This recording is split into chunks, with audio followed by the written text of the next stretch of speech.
फ़लस्तीन की आज़ादी का मिशन, यहूदियों को कदम कदम पर धूल चटाने वाला, अकेला ही आलम कुफ्र से टकराने का हौसला रखने वाला, पाक धरती का एक अजीम मुजाहिद। कुफर पर लावे की तरह बरसने वाले इस मुजाहिद की तवील दास्तान सुनने के लिए चैनल को सब्सक्राइब कीजिए और वीडियो को लाइक कीजिए। हम उसे कहेंगे कि हमें किसी ऐसे कमरे में बंद कर जाए जहां से हमारा फरार होना भी मुमकिन ना हो। हमें बंद करने के बाद वो जाए जहां उसने फार्मूले छुपाए हैं, वहां से उन्हें निकाले, उनकी नकलें तैयार कराए, फिर उन नकलों को इस तरह अधूरा कर दे कि वो किसी काम की ना रहें। उसके बाद दोबारा असली फार्मूले छुपा कर वापस आए और हमें रिहा कर दे और फार्मूलों की अधूरी नकलें हमारे हवाले कर दे। इस तरह काम भी हो जाएगा और वो महफूज भी रहेगा। वाकई तुम जागते हुए जहन के मालिक वाली, तहजीब ने सिताइशी लहजे में कहा। यही चीज तो तुम्हें दूसरों से मुमताज करती है कि तुम मुश्किल से मुश्किल उलझन के भी बड़े आसान हल ढूंढ निकालते हो। चीफ की इज्जत अफजाई है, वरना बंदा किस काबिल है। मैंने सर को कदरे खम करते हुए कहा, शर्मिंदा मत करो अली, मैं इस काबिल कहाँ कि तुम्हारे मुकाबले पर आ सकूं। मुझे सख्त शर्मिंदगी है कि मैंने तुमसे अपनी मातहती में काम करने की फरमाइश की। मुझे ये बात हरगिज नजरअंदाज नहीं करना चाहिए थी कि जो शख्स ग्रे वाइल्स जैसे होलनाक कैद खानों से फरार हो जाए, ओलियो हावर्ड जैसे शैतान को कान पकड़ने पर मजबूर कर दे, उसके सामने मैं इतनी बर्तरी कैसे कायम रख सकती हूँ। मुझे ये ख्याल भी नहीं रहा था कि ग्रीन पूल भी इसी के हाथों तबाह हुई थी। मुझे यह भी याद नहीं रहा था कि इसके एक ही वार ने चारों शाने चित कर दिया था। तभी तो मोहतरमा तहजीब मालकम एक्स एक छोटा सा ग्रोह बनाकर अपनी औकात भूल गई थी। ये अचानक तुमने क्या फजूल बातें शुरू कर दी। मैंने खफगी से कहा, तुम और मैं कोई अलग अलग हैं। मुझे अफसोस है अली, मेरी गुफ्तगू से तुम्हारी दिल आजारी हुई, लेकिन मैं भी क्या करूँ। मैं तो अपने जज्बात का इजहार कर रही हूँ। आखिर मुझे भी तो अपने जहन से खुशफहमियां खुरच कर निकालनी हैं। बेकार बातें मत सोचा करो तहजीब, हम दोनों एक हैं और हमें मिलजुल कर हर काम करना है। मुझे देखो, जो कारनामा तुम सरंजाम देती हो मैं उसे अपना ही कारनामा समझता हूँ। तहजीब बेख्तियार मुझसे लिपट गई। माफ कर दो अली, मुझसे वाकई गलती हुई। मुझे तुम्हारा दिल नहीं दुखाना चाहिए था। वो मेरे बाजू से अपना चेहरा रगड़ते हुए बोली, माजरत करके तुम एक और गलती कर रही हो तहजीब। मैंने उसकी जुल्फें सहलाते हुए कहा, हम उस मंजिल से तो गुजर चुके जहाँ किसी गलती पर माजरत करने की जरूरत होती है। हाँ अली, और ये मेरी खुश नसीबी है कि मुझे तुम्हारी मोहब्बत मुयस्सर है। चंद लम्हे यूं ही गुजर गए, हम दोनों एक दूसरे में खो गए थे। फिर तहजीब ने अचानक ही कहा, गालबन हम अपने मौजूदा मिशन के बारे में गुफ्तगू कर रहे थे।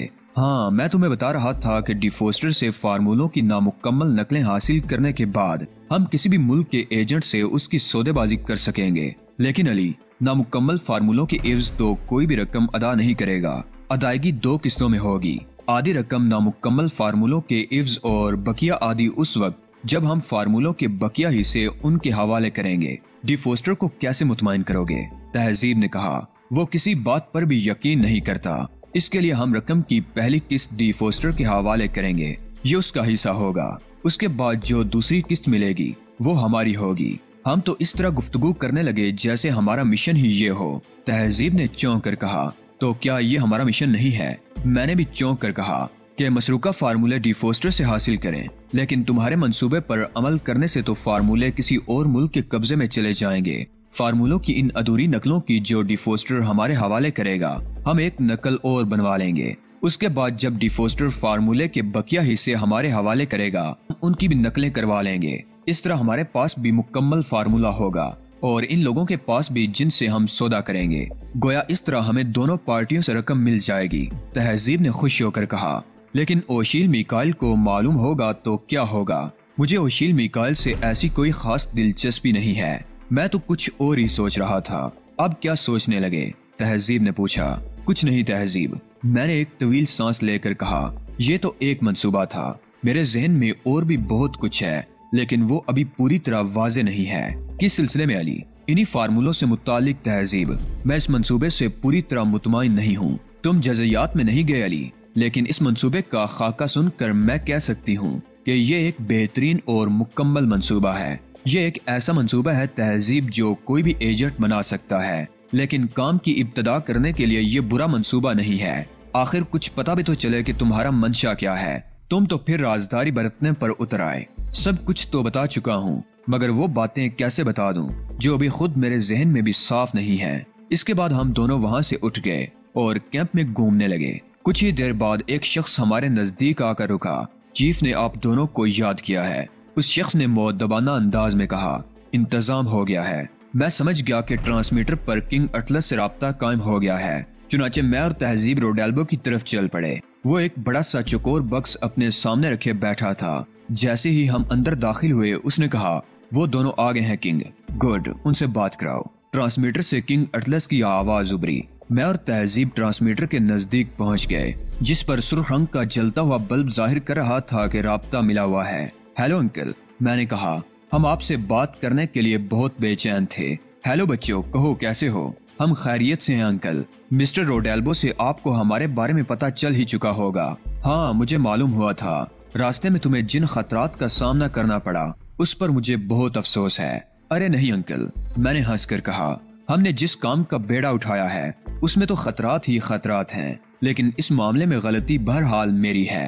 तुम्हारी हिफाजत के लिए मुझे तुम्हारे साथ कुछ और लोगों को भी कर देना चाहिए था। इस महाज पर तो हमें कामयाबी नसीब हुई अंकल, लेकिन अब यहाँ जो मरहला हमें दरपेश है वो खासा मुश्किल है। ओहो, क्या तुम मुझे कोई बुरी खबर सुनाना चाहते हो? किंग अटलस की आवाज से तशवीश झलक रही थी। जी हाँ अंकल, मुझे अफसोस है, लेकिन मैं वो बुरी खबर आपको सुनाने के लिए मजबूर भी हूँ। कहो कहो। किंग अटलस की मुजरिबाना आवाज सुनाई दी। मैं हर बुरी खबर सुनने के लिए तैयार हूँ। मेरा ख्याल है अंकल, मैंने कदरे हिचकिचाते हुए कहा, डी फोस्टर आप लोगों की तरफ से बददिल हो गया है, यानी मेरी और रोडेल्बो की तरफ से।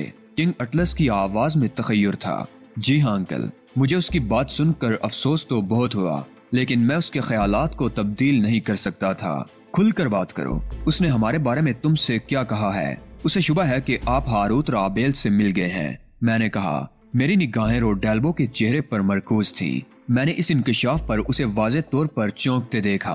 किंग अटलस पर यह खबर किस तरह असरअंदाज हुई होगी, इस बारे में मैं कुछ नहीं कह सकता था, इसलिए कि वो मेरे सामने मौजूद नहीं था।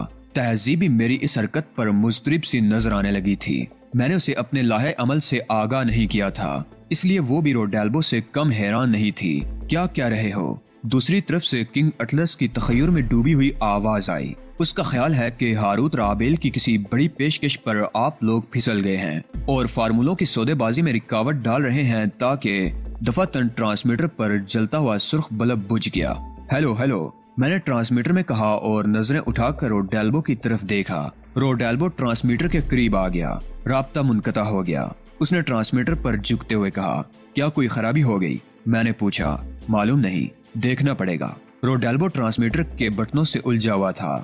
चंद लम्हे बाद सर उठाकर बोला, शायद कोई खराबी ही हो गई। उसने कहा, मैकेनिक को बुलाना पड़ेगा। इस वक्त मैकेनिक कहाँ से आएगा? मैंने तशवीशनाक लहजे में कहा, वो तो सुबह को ही आएगा। मेरे आदमियों में एक मैकेनिक है, उसे बुलवा लेता हूँ, रोडेल्बो ने कहा और एक आदमी को भेजकर मैकेनिक को बुला लिया। मैकेनिक ने बताया कि खराबी दूर करने में 1 घंटे से ज्यादा वक्त लग जाएगा। हम लोग चलते हैं, मैंने कहा। खराबी ठीक हो जाए तो हमें बुलवा लेना, रोडेल्बो ने कहा और हमारे साथ बाहर निकल आया। किंग को क्या बता रहे थे?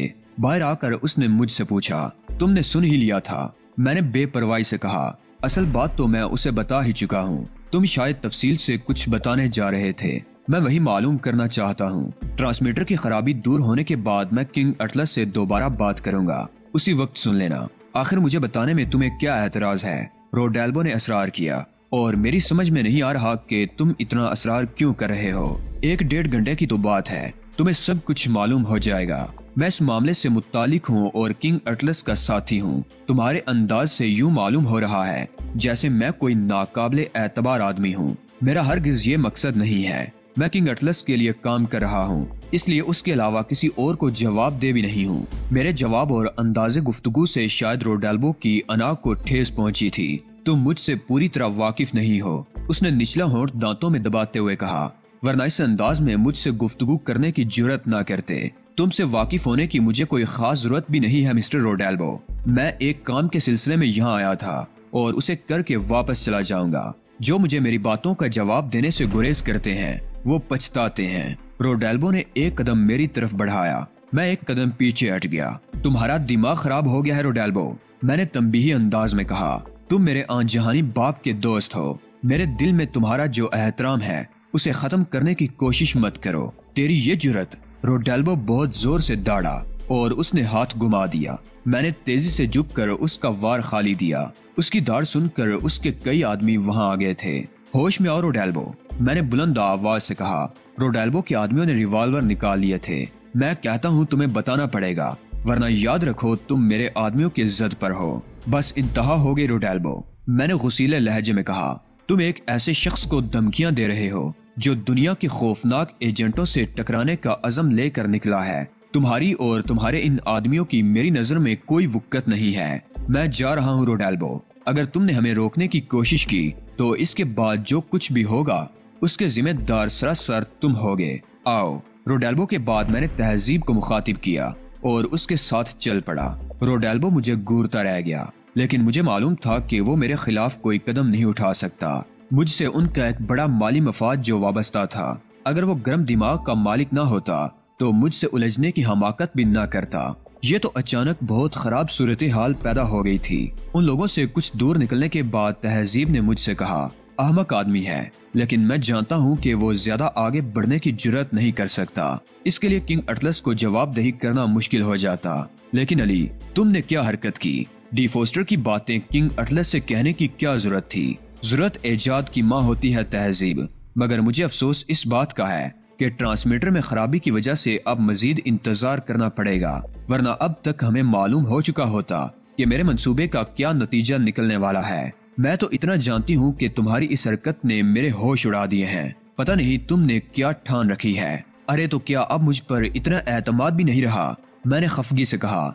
एतबार ना होता तो खुदा जाने तुम्हारा क्या हशर करती, तहजीब ने कहा। उसकी आवाज से थकन हवीदा थी।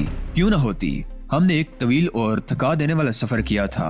खुद मुझ पर भी थकन सवार होने लगी थी और थकन की बुनियादी वजह यह थी कि हमें फिलहाल कोई काम नहीं था। रात आधी के करीब गुजर गई थी।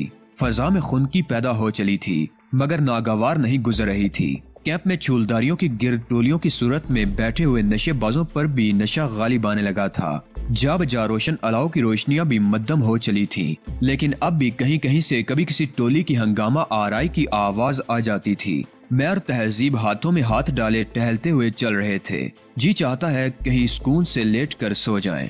दफातन तहजीब ने कहा, कोई मुनासिब सी जगह देखकर कुछ देर बैठेंगे। मैंने जवाब दिया। कैंप के सिरे पर एक जगह दो बड़े बड़े पत्थर नजर आए और हमने उस तरफ रुख किया। यहाँ निस्बतन ज्यादा सुकून था। नशेबाज टोलियां हमसे जरा ही फासले पर मौजूद थीं, मगर अब वो दुनिया माफिया से बेखबर हो चुके थे। हम एक पत्थर पर बैठ गए। तहजीब ने मेरे शाने से सर टिका दिया था। उसकी आंखें बंद थीं। इस तिलिस्माती माहौल का उस पर कुछ ज्यादा ही असर हो रहा था, जबकि मैं इर्द गिर्द का जायजा लेने में मसरूफ था। दफातन मैंने एक टोली में से दो अफराद को उठते देखा। वो दोनों नशे में बुरी तरह धुत थे। उनके सर और दाढ़ियों के बाल बेतहाशा बड़े हुए थे। कपड़े भी मैले और बोसीदा थे। उनमें से एक के गले में लटका हुआ गिटार साफ नजर आ रहा था। वो दोनों अपनी जगह से उठे जरूर, मगर उनकी समझ में नहीं आया कि उन्हें जाना किस तरफ है। उन्होंने चारों तरफ निगाह दौड़ाई, जैसे अपनी छूलदारी तलाश कर रहे हों। फिर उन्होंने लड़खड़ाते हुए हमारी तरफ बढ़ना शुरू कर दिया। जरा उन्हें देखो तहजीब, मैंने कहा। नशे ने इनकी क्या हालत कर दी है, अपनी छूलदारी तक भूल गए हैं। तहजीब ने आंखें खोलकर उनकी तरफ देखा, मगर उसका सर बदस्तूर मेरे शाने से टिका हुआ था। फिर उसने दोबारा आंखें बंद कर ली। मैं तुम्हारे अलावा कुछ देखना नहीं चाहती अली, तहजीब ने सरगोशी में कहा और अपने दोनों बाजू मेरे गिर्द हायल कर दिए। मेरी तवज्जो भी उन दोनों की तरफ से हट गई। मैं कब तुम्हारे अलावा किसी और को देखना चाहता हूँ जानम, मैंने उसे खुद से मजीद नजदीक करते हुए कहा। तो मत देखो ना अली, आंखें बंद कर लो। कैसे बंद कर लूं जान? इन आंखों से तो तुम्हें देख रहा हूँ, लेकिन तुम्हें देखने के लिए मुझे आंखें खोलने की जरूरत नहीं होती। तुम्हारा चेहरा तो मेरे तस्वुर में रचा बसा हुआ है।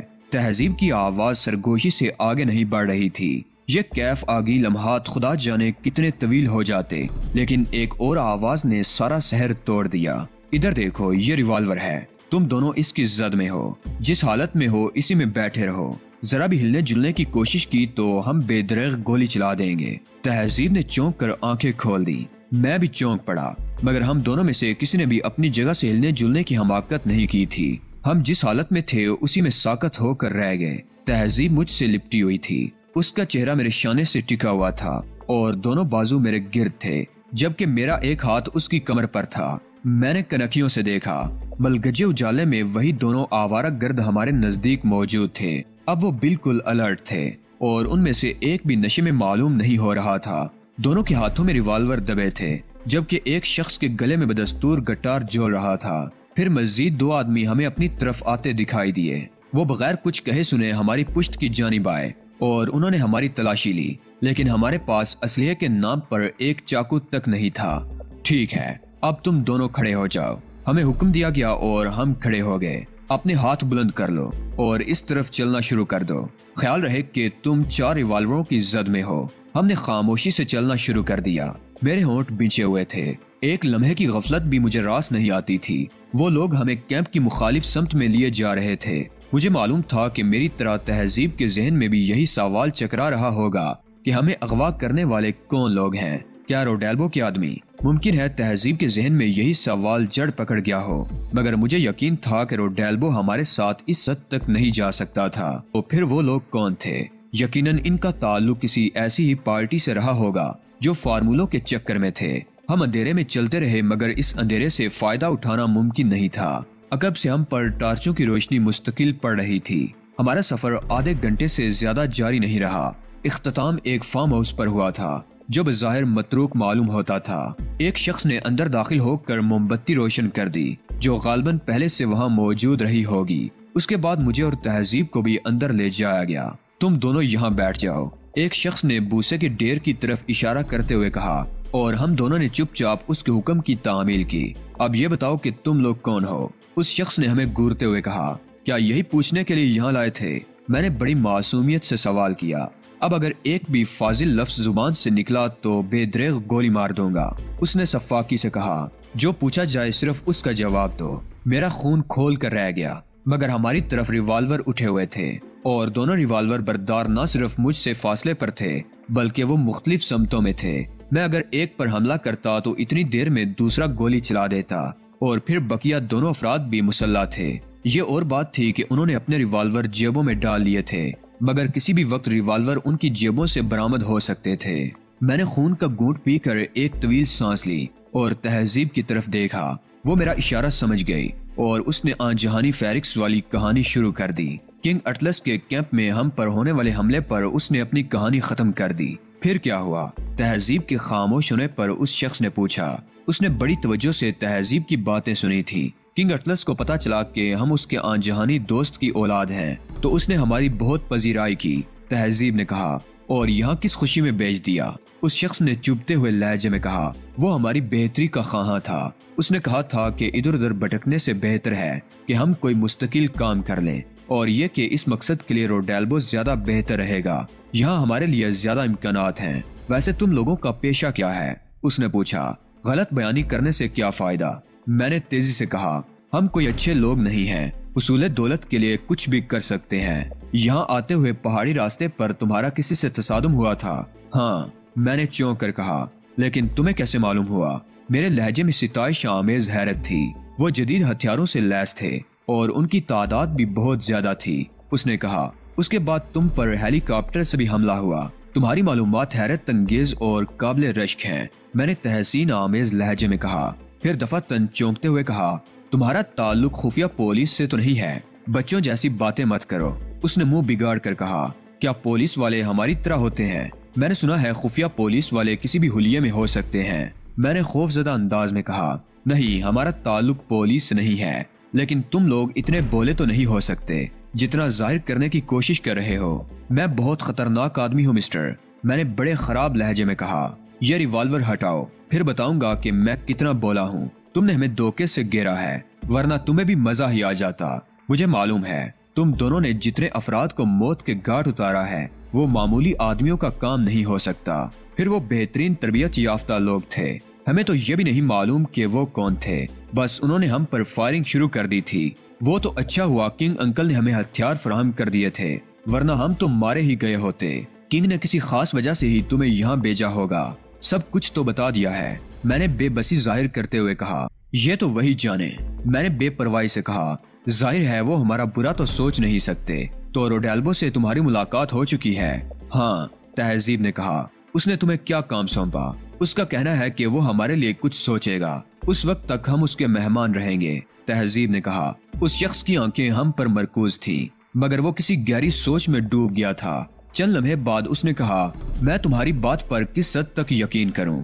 हमने सब कुछ सच सच बता दिया है। मैंने कहा, झूठ बोलने की हमें कोई जरूरत न थी न है, बस एक खौफ है कि कहीं आपका ताल्लुक पुलिस से ना हो। बस बहुत हो गया। उसने हाथ उठाकर कहा, मैं तुम लोगों को आखिरी मौका दे रहा हूँ, अपनी यहाँ आमद का मकसद बयान कर दो।